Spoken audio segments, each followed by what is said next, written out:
Dear students, Assalamu alaikum to all of you. Today we are going to read about the conservation of resources. Chapter number 3, Mineral and Power Resources. Conservation of resources में हम ये पढ़ने वाले हैं कि हम इन resource को कैसे कंजर्व कर सकते हैं। पहले हमने पढ़ा कि जो भी मिनरल्स हैं तो इसको, क्योंकि हमारे पास एक रिसोर्स अब है, तो इन रिसोर्स को हम कैसे कंजर्व कर सकते हैं। तो जैसा कि आपने जाना कि मिनरल्स जो है ये नेचुरली ऑकरिंग सब्सटेंस हैं, they have definite chemical composition इनकी होती है, ये ज़मीन के नीचे होते हैं, they are buried under the earth और अंडर द रॉक्स। तो अब क्योंकि ये लिमिटेड होते हैं, हमारे पास इनका स्टॉक जो है लिमिटेड स्टॉक है, तो अब बहुत ज़रूरी हमारे लिए बहुत ज़रूरी बन जाता है कि हम इनको कंजर्व करें। हमें इनको कंजर्व करना है। अगर हम इनको कंजर्व नहीं कर पाए तो हम दोबारा से इनको इस्तेमाल नहीं कर पाएंगे, दोबारा से हम इनको इस्तेमाल नहीं कर सकते। इसलिए हम इनको कंजर्व, इनके लिए कंजर्वेशन बहुत ज़रूरी है। तो कंजर्वेशन रिसोर्स में मिनरल्स आर नॉन रिन्यूएबल। तो पहले ये पार्ट है कि ये नॉन रिन्यूएबल है, इसको हम दोबारा से रिन्यू नहीं कर सकते। एक बार अगर हमने इनको इस्तेमाल किया, बेतहाशा ये इस्तेमाल इनका होता है, तो अगर ये इस्तेमाल हुआ उसके बाद क्या करते हैं कि हमें इसको केयरफुली इस्तेमाल करना है, हमें इनको बड़े एहतियात से इस्तेमाल करना है, क्योंकि ये नॉन रिन्यूएबल है। नॉन रिन्यूएबल का मतलब है कि हम इनको दोबारा से रिन्यू नहीं कर सकते। कि जो भी मिनरल्स हैं they are buried under the earth, वो ज़मीन के नीचे होते हैं, रॉक्स के नीचे होते हैं, डिफरेंट टाइप्स ऑफ रॉक्स जो हैं उनके नीचे होते हैं, और उनको एक्सट्रैक्ट किया जाता है। डिफरेंट मेथड्स हम इस्तेमाल करते हैं, उसके बारे में हमने तफसील से पढ़ा कि हम क्या करते हैं, ओपन कास्ट माइनिंग करते हैं, हम शाफ्ट माइनिंग करते हैं, इसके अलावा ड्रिलिंग करते हैं और कॉइलिंग करते हैं। इन तरीके से हम इनको बाहर निकालते हैं। तो ज़मीन के नीचे ये हैं, तो इनको कैसे रिन्यू किया जा सकता है, और ज़मीन के ऊपर जो रिसोर्स होते हैं उनको हम रिन्यू कर सकते हैं बहुत हद तक। मिसाल के तौर पर अगर हमारे पास फॉरेस्ट्स होते हैं और प्लांट्स होते हैं, उनको हम इस्तेमाल करते हैं डिफरेंट पर्पज़ के लिए, उसके बाद हमारे पास ऑप्शन रहता है कि हम दोबारा से इनको रिन्यू कर सकते हैं, क्योंकि ज़मीन के सरफेस के ऊपर होते हैं और हम इनको दोबारा से प्लांट कर सकते हैं, लगा सकते हैं। लेकिन how can you plant coal, how can you renew petroleum, how can we renew copper, how can we renew iron, because these are naturally occurring substances beneath the earth, so these are non renewable।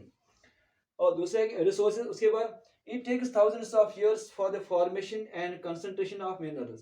तो minerals को बनने में हजारों साल लगते हैं, minerals को बनने में हजारों साल लगते हैं। इसलिए हमें इनका यूज़ भी जो है, इनकी यूसेज जो है वो बड़ी एहतियात से इनका इस्तेमाल करना है, बड़े एहतियात से इनका इस्तेमाल करना है, क्योंकि इनको बनने में हजारों साल लगते हैं और ये भाई नेचुरल है, ये इंसान का कोई हेल्प इसमें है ही नहीं। दूसरा है कि रेट ऑफ फॉर्मेशन जो है मच स्मॉलर, यानी इनकी जो तादाद है, बनने की जो तादाद है, तो वो क्या है कि वो काफ़ी स्लो है, और as compare to its consumption, अगर हम इसका देखेंगे, इसका इस्तेमाल है वो बहुत तेज़ी से हो रहा है, वो बहुत ज़्यादा हो रहा है, और इसकी जो फॉर्मेशन है, यानी कि मिनरल्स की बनने की जो फॉर्मेशन है, तो वो बहुत स्लो है, वो बहुत कम है। It is necessary to reduce wastage in the processing of mining. अब अगर हमारे पास से नॉन रिन्यूएबल भी हैं और ये हमारे पास लिमिटेड भी हैं, और इनको हज़ारों साल यानी कि बनाने में इनको हज़ारों साल लगते हैं नेचर को, तो अब क्या है कि अब हमें इनका क्या करना है कि इनको हमें क्या करना है कि कंजर्व करना है। तो इनको हम कैसे कंजर्व कर सकते हैं, एक स्टेप ये भी उठा सकते हैं कि जब हम एक अमल करते हैं कि हम माइनिंग करते हैं, we are digging the earth, उस वक्त by different methods आपने पढ़ा उसके बारे में। तो taking out these minerals, when we are taking out these minerals, this is the type of process going on, that's called mining, that's called taking these minerals out of the soil, उसको हम बाहर लाते हैं। तो that is a process, वो एक अमल होता है। तो उस दौरान बहुत सारे जो मिनरल्स होते हैं वो वेस्ट होते हैं, ज़ाया हो जाते हैं बहुत सारे तरीकों से। तो इसका मतलब होता है अब क्या करेंगे कि जब उनको बाहर निकालेंगे तो उस दौरान जो उनकी जो वेस्टेज होती है उसको कम से कम करने की कोशिश करें। दूसरा मेथड हम उठा सकते हैं कि रिसाइकिल ऑफ मेटल्स, हम दोबारा से इनको रिसाइकल करें। रिसाइकिल का मतलब होता है कि हम दोबारा से इनको रीयूज़ कर सकते हैं। एक बार हमने इस्तेमाल किया, उसके बाद हम इनको दोबारा से भी इस्तेमाल कर सकते हैं। जब दोबारा ये इस्तेमाल में आएंगे, रिसाइकल कर सकते हैं, तो इस तरीके से हम बहुत हद तक इसको बचा सकते हैं, कंजर्वेशन इसकी कर सकते हैं। रिसाइकिल ऑफ मेटल्स, जो धात हैं, जो हमारे पास मेटल्स हैं, फेरस जो होते हैं, वो इनमें आयरन इस्तेमाल होता है, वो ferrous metals is another way to conserve minerals. ये दोबारा ये दूसरा चीज़ है जिसको हम ये क्या कह सकते हैं कि रिसाइकलिंग के जरिए वेदर दे आर मेटल्स और नॉन मेटल, इनको दोबारा से हम रिसाइकल कर सकते हैं। उस तरीके से अगर हम इनको रिसाइकल करेंगे उस तरीके से हम इनको कंजर्व कर सकते हैं। इसको हम रिसाइकलिंग के थ्रू हम इनको कंजर्व कर सकते हैं मिनरल्स को। तो उसके बाद दूसरा जो टॉपिक आता है पावर रिसोर्सेज। पावर रिसोर्स आप बहुत अच्छी तरीके से जानते हैं, इसके बगैर ज़िंदगी का कोई तस्वर ही आज नहीं कर सकते हैं। आजकल जो बिजली हमारे पास आती है या एनर्जी जिसको आप कहेंगे, तो चाहे एनर्जी कहें चाहे पावर कहें, तो ये हम बहुत सारे पर्पज़ के लिए इस्तेमाल करते हैं। कुकिंग पर्पज़ के लिए इस्तेमाल करते हैं, खाना पकाने के लिए इस्तेमाल करते हैं, लाइटिंग पर्पज़ के लिए इस्तेमाल करते हैं, हीटिंग पर्पज़ के लिए इस्तेमाल करते हैं। अगर आपको यानी कि आयरनिंग करनी है तो उसके लिए भी आप बिजली का ही इस्तेमाल करते हैं, एनर्जी का इस्तेमाल करते हैं। तो कपड़े धोने के लिए भी आज इस्तेमाल होता है, इंडस्ट्री में इस्तेमाल होता है, एग्रीकल्चर में इस्तेमाल होता है, तकरीबन यह ज़िंदगी के हर शोबे में इस्तेमाल हो रहा होता है। आजकल ज़िंदगी के हर शोबे में इस्तेमाल होता है। तो पावर और energy plays a vital role in our lives, बहुत ही अहम रोल हमारी ज़िंदगियों में इसका है। इंडस्ट्री में इसका इस्तेमाल होता है, एग्रीकल्चर में इसका इस्तेमाल होता है, ट्रांसपोर्ट में इसका इस्तेमाल होता है, कम्युनिकेशन में हम इसका इस्तेमाल करते हैं, डिफेंस में हम इसका इस्तेमाल करते हैं। तो पावर रिसोर्सेज में भी categorised as conventional and non conventional. अब इनकी जो है मेन जो कैटेगरी है ब्रॉडली इनको हम यानी कि कैटेगराइज कर सकते हैं दो हिस्सों में। एक तो है कन्वेंशनल रिसोर्सेज और दूसरा होता है नॉन कन्वेंशनल एनर्जी रिसोर्सेज। एक कन्वेंशनल एनर्जी रिसोर्सेज, दूसरा है नॉन कन्वेंशनल एनर्जी रिसोर्सेज जो हमारे पास हैं। ये ब्रॉडली इनके कैटेगराइज किया गया है दो हिस्सों में, एक होते हैं कन्वेंशनल तो दूसरा होता है नॉन कन्वेंशनल एनर्जी रिसोर्सेज। तो कन्वेंशनल सोर्सेज क्या है? कन्वेंशनल का मतलब ये होता है विच हैव बीन यूज्ड और फ्रॉम ए लॉन्ग टाइम, जिनको हम बहुत समय से या बहुत वक्त से इस्तेमाल करते आ रहे हैं।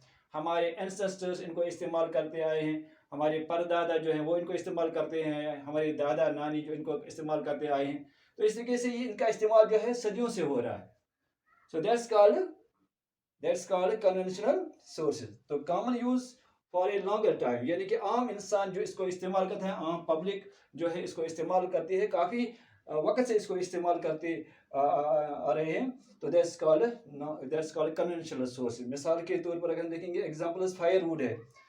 तो फायरवुड आपने देखा होगा कि आपके जो एंसेस्टर्स हैं वो भी फायरवुड को इस्तेमाल करते हैं। मिसाल के तौर पर आप हीटिंग पर्पज़ के लिए इस्तेमाल करते थे, और इसके अलावा फायर पॉट्स में हम इसको इस्तेमाल करते हैं, कुकिंग पर्पज़ के लिए हम इसको इस्तेमाल करते हैं। तो ये सदियों से होता है। इस तरीके से कोल जो है ये सदियों से इस्तेमाल इसको करते आ रहे हैं। तो फायरवुड एंड फॉसिल फ्यूल, जो फॉसिल फ्यूल्स हैं जैसे पेट्रोलियम है, कोल है, डीजल है, तो ये हम सदियों से इस्तेमाल करते आए are two main conventional energy sources. ये दो मेन कन्वेंशनल सोर्स एनर्जी हैं। इसमें कौन कौन सा है? एक है फायरवुड, क्योंकि ये काफ़ी वक्त से इस्तेमाल करते हम आ रहे हैं, और इसके अलावा फॉसिल फ्यूल्स। तो फॉसिल फ्यूल्स क्या होते हैं? Dead remains of plants and animals जो है जो कन्वर्ट हो गए हैं, they have been converted due to extreme heat and pressure. ज़मीन में जो एक्सट्रीम हीट पैदा होती है, जो प्रेशर पैदा होता है, उसकी वजह से इसको कन्वर्ट किया जाता है। उसके बाद मिलियन ट्रिलियन ईयर्स तक यानी ज़मीन नीचे रहता है। उसके बाद या तो ये पेट्रोल बन जाता है, या तो ये कोल बन जाता है, या तो ये दूसरे किस्म का इसको कहेंगे कि नेचुरल गैस बन जाता है। दोबारा common use for a long time जो है कन्वेंशनल रिसोर्स में एग्जांपल्स हैं firewood and fossil fuels are two main conventional energy source. उसके बाद है फायरवुड। तो firewood it is widely used for cooking के लिए इस्तेमाल करते हैं, बहुत ज़्यादा इसका इस्तेमाल हो रहा है। कुकिंग पर्पज़ के लिए, हीटिंग पर्पज़ के लिए इसका इस्तेमाल बहुत ज़्यादा हो रहा है। उसके बाद अगर इंडिया में देखेंगे तकरीबन यहाँ पर more than 50% of the energy, यानी कि 50% से ज़्यादा, इसकी बात करते हैं हिंदुस्तान की बात करते हैं, इंडिया की बात करते हैं, कि यहाँ पर 50% से ज़्यादा लोग जो हैं वो जो गाँव वाले यानी होते हैं, 50% से ज़्यादा जो एनर्जी प्रोड्यूस होती है, इस्तेमाल होती है, गाँव वाले इस्तेमाल करते हैं।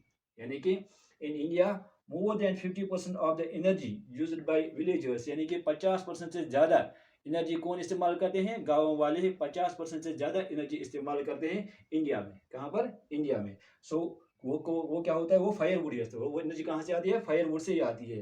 Bye villagers comes from the wood, ये वुड से ही आती है, फायरवुड से ही आती है।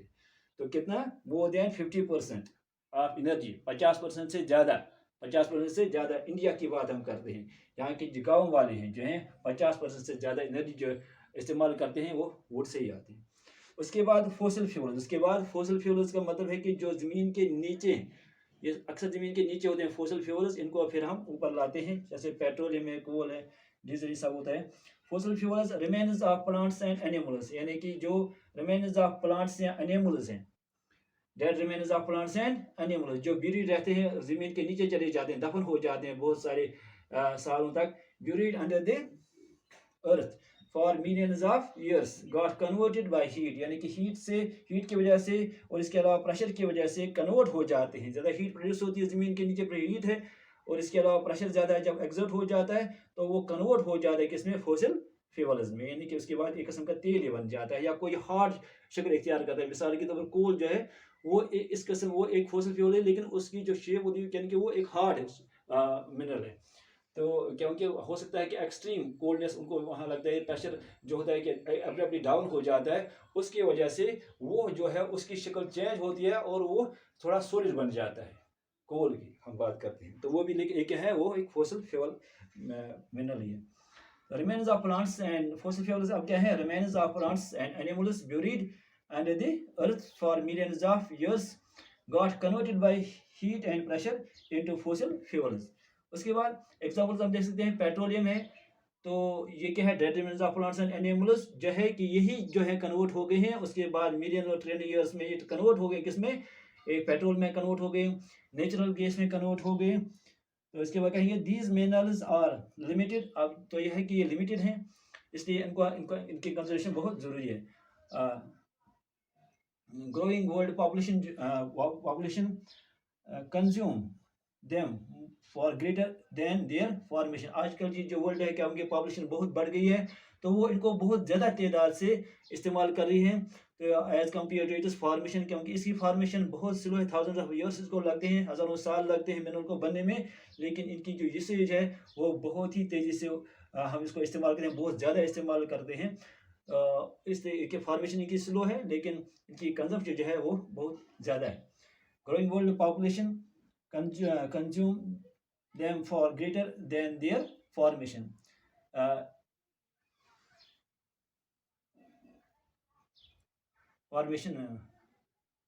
So these are likely to be exhausted soon. इसलिए इनकी जो इसका जो इस्तेमाल जो हो रहा है वो बहुत बेतहाशा इस्तेमाल हो रहा है, बहुत ज़्यादा इस्तेमाल हो रहा है एज कम्पेयर टू फॉर्मेशन, तो ये बहुत ज़्यादा इसके चांसेस हैं कि ये जल्दी जो है गायब हो सकते हैं सतह ज़मीन के ऊपर। हम इसको शायद दोबारा हमारे पास ये शायद ऑप्शन, दोबारा पास हमारे पास ये मौका शायद नहीं आएगा कि हम दोबारा से इनको इस्तेमाल करेंगे, क्योंकि जिस तरीके से इनकी यूसेज हो रही है, जिस तरीके से इनको हम यूज़ कर रहे हैं आजकल के दौर में, तो क्योंकि वर्ल्ड की पॉपुलेशन बहुत तेज़ी से बढ़ रही है तो इसका इस्तेमाल भी बहुत ज़्यादा बढ़ रहा है, तो लेकिन इसकी जो फॉर्मेशन है वो काफ़ी स्लो है as compare to its usage, तो उस वजह से क्या है कि ये एग्जॉस्टेबल हो सकते हैं, ये बहुत जल्द जो है ये ख़त्म हो सकते हैं, इसको शायद दोबारा हम देख नहीं पा सकते हैं, क्योंकि ये ज़मीन के नीचे होते हैं, लिमिटेड हैं, इनको हम रिन्यू भी नहीं कर सकते हैं, so that's why they are exhaustible. ये एग्जॉस्टेबल हो सकते, ये एग्जॉस्टेबल है, इस तरीके से इनकी कंजर्वेशन बहुत ज़रूरी है।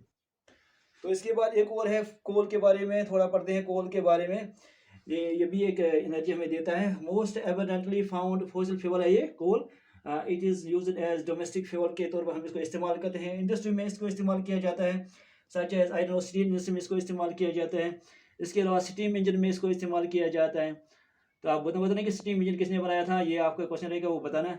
इसके बाद इलेक्ट्रिसिटी जो है from coal is called thermal power, जो हम कोल से जो हम एनर्जी इस्तेमाल करते हैं, कोल से जो एनर्जी इस्तेमाल होती है तो उसको हम कहते हैं थर्मल पावर, उसको हम कहते हैं थर्मल पावर। अगर हम पानी से जो हम बिजली बनाते हैं उसको क्या कहते हैं, हाइड्रो पावर। तो इसलिए से थर्मल पावर क्या है कि जो हम कोल से एनर्जी हासिल करते हैं उसको कहते हैं थर्मल पावर। थर्मल का मतलब यह है कि गर्म, यानी हीट प्रोड्यूस होती है, उसके बाद एनर्जी बनती है।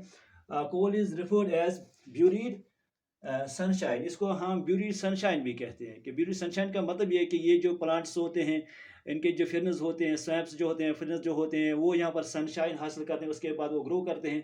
लेकिन उसके बाद यही जो है कि जब यानी कि ये ज़मीन के नीचे चले जाते हैं तो उसके बाद यही क्या है कि एक्चुअली क्या है, ये कैसे ग्रो करते हैं, ये सनशाइन के दौरान ग्रो करते हैं। फोटोसिंथेसिस एक अमल होता है, उसके बाद यानी उसी में ये ग्रो करते हैं, अपने फूड बनाते हैं।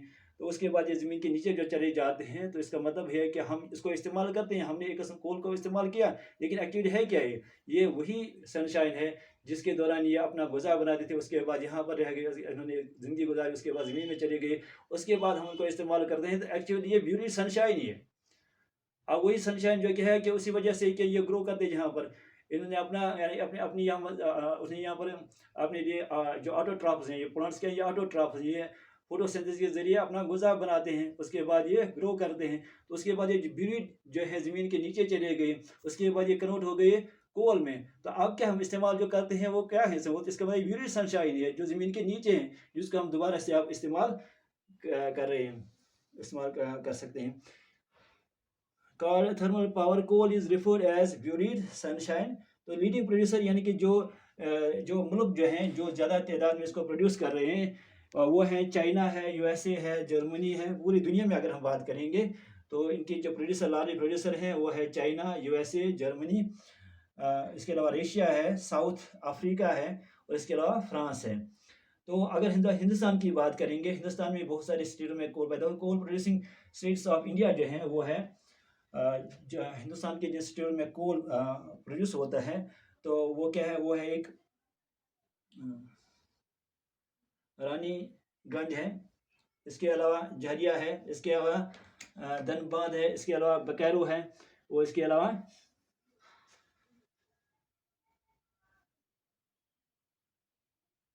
झारखंड है। तो इन स्टेटों में क्या, हिंदुस्तान के इन स्टेटों में कोल जो है वो प्रोड्यूस होता है। तो आज के लिए इतना ही, मिलते हैं कल दोबारा से इंशाल्लाह कोई नया टॉपिक लेकर आपके सामने हाजिर होंगे। तब तक के लिए खुदा हाफिज़।